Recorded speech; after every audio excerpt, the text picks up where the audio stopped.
ये जो है इसमें जो भी बात आएगी वो अभी अभी मिल रहे हैं वो ब्राह्मण समाज के वो सभी डिटेल लेके फिर मैं सभी मिल रहे हैं अभी। विधानसभा के लगातार जो मुद्दे हैं विधायक के द्वारा उठाए जाते हैं, लेकिन आप ही की पार्टी से राजकुमार कटारिया वो क्रिटिसाइज करते हैं और इन्हीं पर कमेंट करते हैं, तो उसको किस तरह से देखते हैं? कहीं ना कहीं लगता है कि विधायक तो लगातार मुद्दे उठाते हैं अगर और उसके बाद भी अगर इस तरह होती है तो क्या क्या कैसे देखते हैं? अगर कोई किसी को व्यक्तिगत रूप से किसी का कोई क्रिटिसिज्म में कोई बोल रहा है कि कोई स्टेटमेंट आई है तो उसका हम संज्ञान लें। बीजेपी के विधायक ये कहते हैं कि 9 साल में भाजपा ने बहुत रोहतक लोकसभा में बहुत ज्यादा काम कराया, आज तक कांग्रेस सरकार भी नहीं करवा। देखिए ये तो इनका पुराना शुरू से ही है, पूरे हरियाणा में ये स्थिति है, तो रोहतक की बात नहीं, पूरे हरियाणा के अंदर यही स्थिति है कि आज विकास की पटरी से उतार दिया हरियाणा। बेरोजगारी, महंगाई की भेंट, भ्रष्टाचार की भेंट चढ़ गया और विकास की पटरी से उतर गया। यही हमारा प्रयास है, लड़ाई है कि बदलाव हो। 2024 में किस तरह का प्रदर्शन रहेगा? आपकी काफी लंबा हो गया, अगर आप आग्रह एक सभ्यता। वैसे वन नेशन और वन इलेक्शन को लेकर क्या कहना चाहोगे? देखिए ये पहले तो इसका मसौदा जब आएगा, वो क्या बिल आता है, क्या उसका मसौदा आता है, वो उसके बाद ही इस पर हम कुछ बात कहेंगे, क्योंकि ये प्रिलिमिनरी बात है। कमेटी का गठन हुआ है और पार्लियामेंट का सेशन बुलाया गया है, चर्चा है कि उस सेशन में आएगा, पहले आए उसके बाद मैं इस पर जवाब दूंगा। लेकिन मुख्यमंत्री जी की बात आई, खट्टर साहब की, कि बहुत ही इससे लोगों का हित है और काफ़ी ज़्यादा जो है इससे बजट पे राहत मिलेगी, हज़ारों करोड़ रुपए की सेविंग होगी। मैं खट्टर साहब से आग्रह करूंगा वो इस बयान पे अपने कायम रहें। क्या तय वन नेशन वन पोल का, वो तो जो आएगा उस समय आएगा, लेकिन कम से कम हरियाणा के चुनाव जो है लोकसभा के साथ ही करा दें, क्योंकि हरियाणा की जनता तैयार है। लोग हरियाणा की जनता के हक में होगा ये फैसला, क्योंकि हरियाणा की जनता प्रदेश की सरकार बदलना है। इंडिया गठबंधन पर लगातार 28 गठबंधन तैयार हो चुके हैं, क्या लगता है कि 24 की फिजा बदलेगी?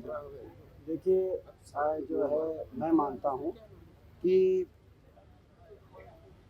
निश्चित तौर से प्रजातंत्र के हक की बात है। ये जो जिस रूप से सारे विपक्षी दल एकजुट हुए, ये प्रजातंत्र, इससे देश के प्रजातंत्र को मजबूती मिलेगी, क्योंकि मजबूत विपक्ष एक मजबूत विकल्प दे देश के आगे, ये उसकी जिम्मेदारी। तो देश की प्रजातंत्र मजबूत होगा, देश मजबूत होगा और देश को एक सकारात्मक विकल्प देश का विपक्ष दे पाएगा। विपक्ष का कार्य केवल विपक्ष ही नहीं, चुनावी वर्ष के अंदर जब हम हैं तो एक विकल्प देना भी है और एक मजबूत विकल्प इंडिया के माध्यम से दिया जाए। खिलाड़ी को आज तक न्याय नहीं मिला, 4 सीट भी हो चुकी है। दुख की बात यह है कि हरियाणा प्रदेश के मुख्यमंत्री इतने जिस रूप से हरियाणा प्रदेश के मुख्यमंत्री विधानसभा के अंदर खेल मंत्री का जो बचाव किया वो सही नहीं है। खेल मंत्री को तुरंत या तो स्वयं इस्तीफा देना चाहिए था या मुख्यमंत्री को उनका इस्तीफा ले लेना चाहिए था और कैबिनेट से बर्खास्त करना चाहिए था, ताकि न्याय हो। न्याय का क्या मतलब है? न्याय का मतलब ये है कि जांच, दूध का दूध पानी का पानी हो। जांच में किसी को पहले से कोई क्लीन चिट ना मिले, तो मुख्यमंत्री जी अगर क्लीन चिट दे देंगे तो क्या इन्वेस्टिगेशन अफसर उस बात को, उस संदेश को जो है नहीं समझेगा? तो ये सही नहीं है। न्याय हो, सारी बात आए, न्याय हमारी बेटी को मिले। को भी सस्पेंड कर दिया, वो भी बड़ा दुर्भाग्य है। हमारी बेटी को भी न्याय मिलना चाहिए और जो है प्रदेश के लोगों के सामने भी बात आए कि भाई कोई अगर गलत करे तो उस पर कार्रवाई की जाती है। तमिलनाडु के जो मुख्यमंत्री, उनके बेटे का बयान आया कि सनातन धर्म को खत्म कर देना चाहिए, क्या कहेंगे आप? इस तरह का कोई अगर बयान किसी का आया है तो मैं उस बयान की निंदा करता हूँ। इस तरह का जो बयान है इसका कोई औचित्य नहीं है। इस देश के जो है देश में इस प्रकार के बयान का कोई स्थान नहीं।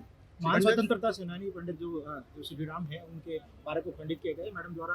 अभी हम जाएंगे और डेलीगेशन से मिलेंगे। इस प्रकार का कार्रवाई उचित नहीं है और हर समाज और जो है कि चाहे वो हर समाज, छत्तीस बिरादरी के हर समाज की आस्था पंडित श्री राम शर्मा जी में है, क्योंकि उन्होंने स्वतंत्रता सेनानी के रूप में हमारे इलाके के लिए बहुत बड़ा उनका एक बलिदान रहा, योगदान रहा। उन्होंने बहुत कुछ किया हमारे इलाके के लिए। स्वतंत्रता संग्राम के आंदोलन में स्वर्गीय मेरे दादाजी के भी उनके साथ घनिष्ठ संबंध रहे। तो ये वो लोग थे, ये वो महापुरुष थे जिन्होंने स्वतंत्रता की लड़ाई में हमारे देश के लिए अग्रणी होकर अपना योगदान दिया। तो ये बहुत ही गलत कार्रवाई की गई है और हम अभी डेलीगेशन मिल भी- बीजेपी के सांसद बीजेपी के सांसद ये कहते हैं जो सर है उनके नाम की गई है, ना कि नगर परिषद, क्योंकि रूल्स के मुताबिक इसको मंत्रालय की स्थापना होनी थी, लेकिन अचानक प्रोग्राम कैंसिल कर दिया। जल्दी वो दोबारा मैं रखूँगा। आज हमारा कोई कांग्रेस की संगठनात्मक विषयों को लेकर हमारी प्रभारी के साथ मीटिंग है 4 बजे, और इसीलिए जो है वो कोई प्रोग्राम कैंसिल नहीं, वो पोस्टपोन है, उसकी तारीख बदलेंगे। वो मैंने सबसे बात जनाब, पंडित श्री राम पार्क को लेकर अभी तो जनता में रोज से 15,000 व्यक्तियों का खाना भी बना हुआ था, टेंट लग गए इसलिए कि वो मैंने कल बात की थी, उनसे आयोजनकर्ताओं से बात की थी, और वो अगले हफ्ते ही उनका कार्यक्रम पंडित वन श्री नेशन- राम भाजपा को इनाम मिले के चली जाएगी अगर एक हफ्ते के अंदर। बड़े नेताओं की वहाँ पे आवाज आने लगी है कि भाजपा के नेता भी इसको वो तो देखो लोग जो है ये उस दिन आज बात हो गई थी आपसे, मैंने जैसे कहा कि बात हो गई थी, और जो है हमारी एक ऐसी मजबूरी हो गई थी, हमारे संगठनात्मक हमारे प्रभारी के साथ हमारी मीटिंग है अभी दीपक बावरिया जी के साथ, वो उस बैठक में ना जाना ऑप्शन नहीं होता। संगठन हमारा भी जिला अध्यक्षों की हमारी जो नियुक्ति है वो 1-2 दिन में उसकी प्रक्रिया चल रही है। भाई साहब, वन नेशन वन इलेक्शन को लेकर क्या कहना चाहते हाँ हाँ, हैं? वन नेशन वन इलेक्शन का एक बार ये हाँ सुनो, हाँ सुन लो भैया। देखिए, मुझे लगता है कि कांग्रेस पार्टी पूर्ण रूप से तैयार है वन नेशन वन इलेक्शन के लिए, और मुझे लगता है आज देश भर के अंदर आप देख रहे हैं जिस तरह से माहौल बन रहा है कांग्रेस पार्टी के प्रति, और आप जानते हैं अभी आने वाले समय में 5 प्रदेशों में चुनाव होने थे, छत्तीसगढ़, मध्य प्रदेश, राजस्थान, तेलंगाना और मणिपुर।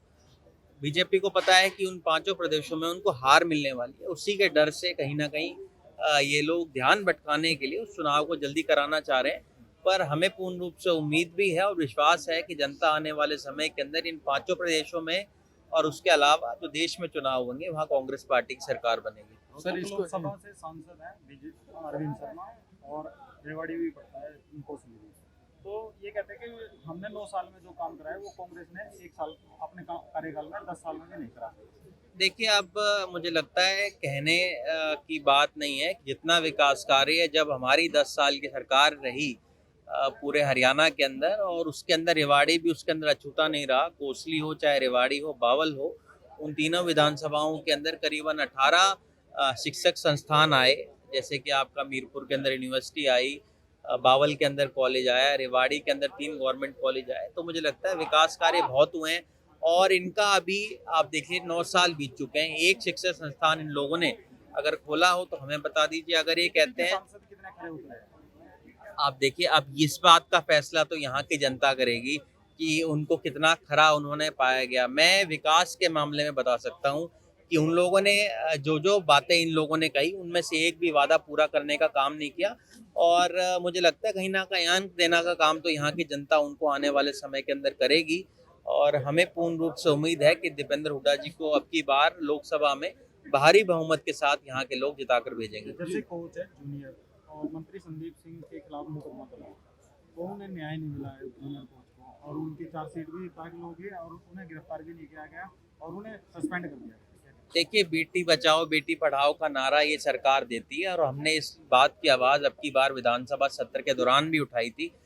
बड़ी शर्मनाक घटना है कि एक बेटी को जिसके ऊपर इतना बड़ा अत्याचार करने का काम एक मंत्री ने किया, उसके खिलाफ कोई कार्रवाई ना होना और उस बेटी का पद से हटा देना कहीं ना कहीं बताता है कि इनकी करनी और कथनी में कितना अंतर है, और आने वाले समय के अंदर जनता इस बात का उनको जवाब देने का काम करेगी। वन रैंक वन पेंशन के बारे में क्या कहना चाहिए? अभी धरना चला हुआ है जनता के। देखिए, 1 रैंक 1 पेंशन का आपको पता है, सबसे पहले प्रधानमंत्री मोदी रेवाड़ी आए थे और वहाँ ये वादा करके गए थे।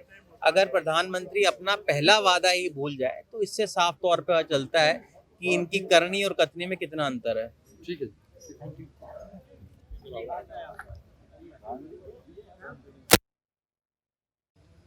वन नेशन वन इलेक्शन को लेकर क्या कहना चाहोगे? देखिए, स्वागत करते हैं हम, और अगर देश का खर्चा बचाना तो करना चाहिए, और जिस प्रकार से माननीय मुख्यमंत्री जी ने कहा कि मैं स्वागत करता हूं, तो मैं मुख्यमंत्री से रिक्वेस्ट करूंगा कि वो अपने उस फैसले अकॉर्डिंग रहे और जो वादा किया है उसको पूरा करें। हम कहते हैं अगर देश का और पूरे हरियाणा का पैसा बचाना तो एक साथ इलेक्शन करना चाहिए। मंत्री संदीप सिंह को सलाखों के पीछे नहीं डाला आपके और हल्के से खिलाड़ी है को वो बेटी, न्याय नहीं मिल और पाया उस बेटी ने जो कल एक मीडिया और के उसे सामने सस्पेंड कहा कर दिया है, है। क्या समझते हैं आपके घसीटने तक की बात कही है, किस स्तर पर ले जाने की घसीटने की बात कही है? देखिए ऐसा है, मैंने लगातार हमने विधानसभा में ये मुद्दा उठाया और हर जगह हमने इस मुद्दे को उठाया है, पर जिस प्रकार से प्रदेश का मुख्यमंत्री अहंकार के घोड़े पे सवार होके जो बार बार ये कहता है मैं इसका इस्तीफा नहीं लूंगा, इसका इस्तीफा नहीं लूंगा, एक चीज़ कह रहा हूँ, थोड़े समय का टाइम है और है, अपना राज आएगा, ये कहीं तक भाग ले, इसको हम छोड़ेंगे नहीं और इसमें संदीप सिंह ने जेल के पीछे जाना ही पड़ेगा। पंडित श्री राम शर्मा का पारक तोड़ दिया गया था। देखिए, कल ये- निजी व्यक्ति के नाम उसको ये देखिए बड़ा दुर्भाग्य है, मैं अभी जाऊँगा, अभी पंचायत चल भी रही है और ये स्वतंत्रता सेनानियों का एक बड़ा अपमान है।